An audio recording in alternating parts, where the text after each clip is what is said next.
Life is so fragile, and yet it can begin in the wildest of places. It colonizes our lives and allows us to forget the barren landscape of our surroundings, if only for a bit.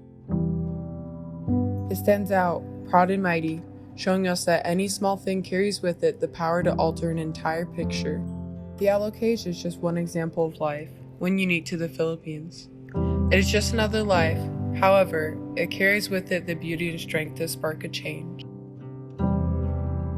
I am Alocasia, named after the plant of my country. 17 years ago, my mother chose this name for me, bestowing me with the values it represents. Values for impulsivity, for open-mindedness, and for responsibility. She believed wholeheartedly in a single philosophy, one that explains how every person is linked to nature, for we are all nature. And with that fact comes the duty we are forced to uphold, the duty to take care of our environment and to enjoy it.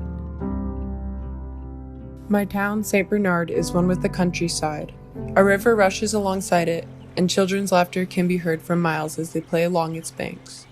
Hills and mountains surround the area, kissing the clouds and inviting birds to touch their peaks. Trees are immeasurable, with a symphony of noise erupting for their each and every branch.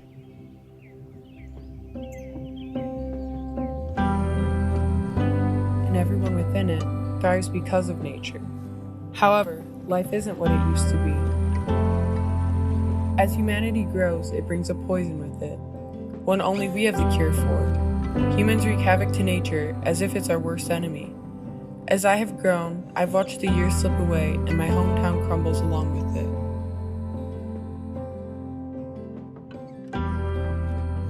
The machine has caused insurmountable amounts of changes to the landscape. The fishermen yield smaller and smaller fish, now able to only bring home the bare minimum.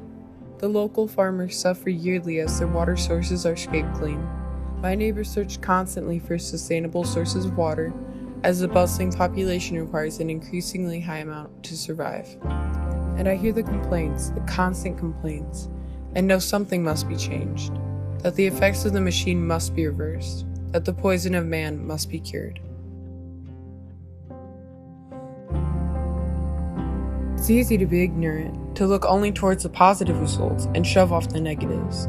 It's easy to destroy nature now and push off the problems of the future. But when do we draw the line? When do we force ourselves to make things hard? That time is now. Throughout the planet, the damages of humanity are being seen. Damages that are exponential. Ecosystems are collapsing. Species are becoming extinct, and the world is beginning to lose its color. We must spark change now, so that we aren't too late. So that we can enjoy nature. Life forever. I am Alocasia. I'm human, and yet my name belongs to nature. But don't you see? We are all nature. We are all bound helplessly to our surroundings. And as we destroy it, we also destroy ourselves. This poison is curable only by us, and for some reason we choose not to use it, even as it cripples us. These changes, these effects, may be slow, yes, but they are growing. And someday they'll be irreversible. Someday we will be lost. My mother named me Alocasia because of her beliefs that I now share. Somebody has to spark the revolution, to open our eyes to the simplicity of the cure. I'm that person. I carry the torch, and you are the receiver. You, both human and plant, have the power to save the world.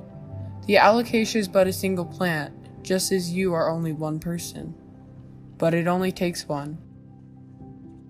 Change can be done by just one. Be that one.